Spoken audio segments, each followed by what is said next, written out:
Hi guys, आ गई हूँ मैं आज एक नई वीडियो के साथ। ये आज हमारा चैप्टर 3 है ऑफ ट्रांसफर प्राइसिंग सीरीज, जिसमें हम डिस्कस करेंगे ट्रांसफर प्राइसिंग लिटिगेशन और ट्रांसफर प्राइसिंग पेनल्टीज के बारे में।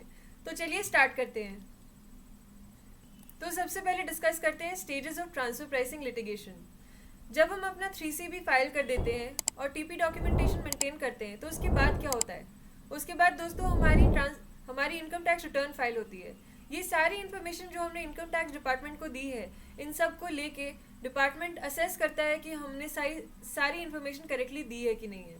अगर उसको ट्रांसफर प्राइसिंग की इन्फॉर्मेशन जो उसको मिली है उसमें लगता है कि नहीं, कुछ गड़बड़ है, कुछ और डिटेल्स उसको चाहिए, तो फिर वो स्टार्ट करता है ट्रांसफर प्राइसिंग ऑडिट। इस ऑडिट के अंदर वो हमसे डॉक्यूमेंट्स मंगवाता है, हमारी ट्रांसफर प्राइसिंग डॉक्यूमेंटेशन मंगवाता है, और भी जो उसको इन्फॉर्मेशन चाहिए सारी इन्फॉर्मेशन हमसे मांगता है, और देखता है कि जो हमने आर्म्स लेंथ प्राइस, हमने पहले की वीडियोस में इसको डिस्कस किया है, आर्म्स लेंथ प्राइस की कैलकुलेशन जो हमने की है अपने ट्रांसफर प्राइसिंग डॉक्यूमेंटेशन में, ट्रांसफर प्राइसिंग ऑफिसर उसको इन डिटेल पढ़ता है और देखता है कि वो करेक्टली डिटरमाइन हुई है कि नहीं। अगर तो वो सेटिस्फाई रहता है कि हाँ, ट्रांसफर आर्म्स लेंथ प्राइस ठीक से कैलकुलेटेड है और सारी ट्रांजैक्शन ठीक है, तब वो हमें क्लीन ऑर्डर दे देता है। लेकिन अगर उसको लगता है नहीं, इस स्टेज पे कुछ गड़बड़ है, तो फिर वो हमें एक एडवर्स ऑर्डर देता है और उसमें एडिशन टू इनकम बता देता है। अपने एडिशन से सेटिस्फाइड है तो आप उसको पे करके वही मैटर खत्म कर सकते हैं। लेकिन अगर आपको लगता है नहीं, आपके साथ गलत हुआ है, जो कि जनरली लोगों को लगता है कि गलत हुआ है, तो आप सेकंड लेवल पे जाते हैं, जिसको कहते हैं DRP या फिर CIT appeals, dispute resolution panel, या फिर CIT, commissioner of income tax appeals. ये दो अलग अलग बॉडीज़ हैं और इनके अलग अलग कैरेक्टरिस्टिक्स हैं। तो डिपेंडिंग कि आपका केस कैसा है, आप किसी एक के पास अपनी अपील फाइल करने के लिए चूज़ कर सकते हैं।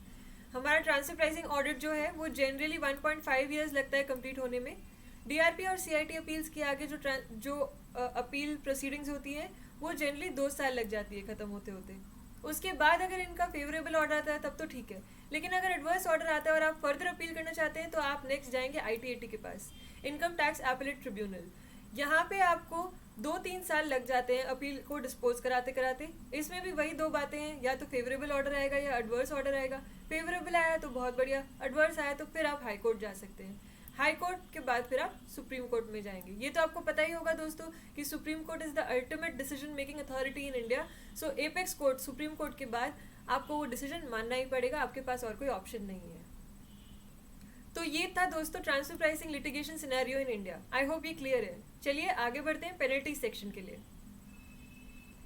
डिस्कस करते हैं सबसे पहले penalties related to TP documentation. अगर हम टीपी डॉक्यूमेंटेशन नहीं बनाते हैं तो क्या?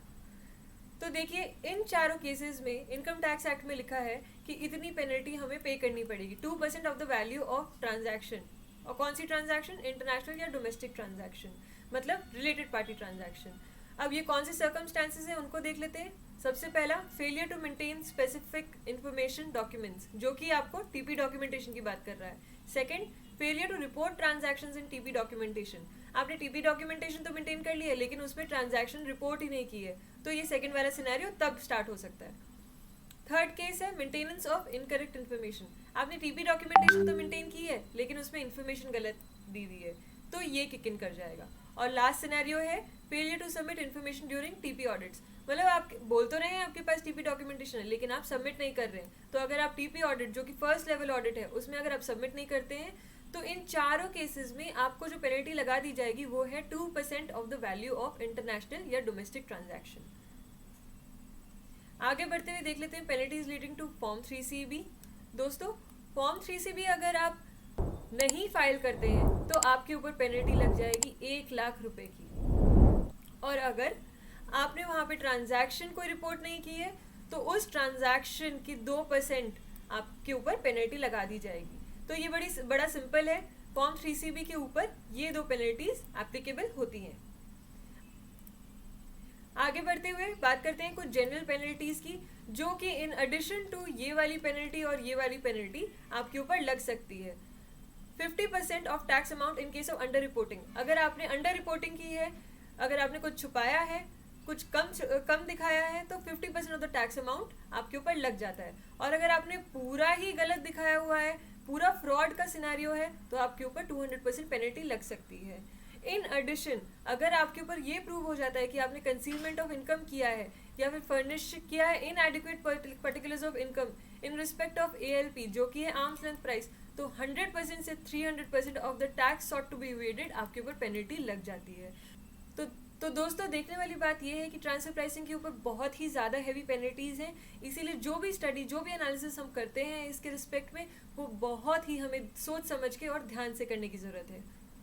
आगे बढ़ते हुए मास्टर फाइल और CBCR जो हमने अपने चैप्टर 2 में डिस्कस किया था उसकी भी पेनल्टीज़ को मैं आपको दिखा देती हूँ। अगर आप मास्टर फाइल नहीं फर्निश करते तो आपके ऊपर 5 लाख की पेनल्टी लग जाएगी।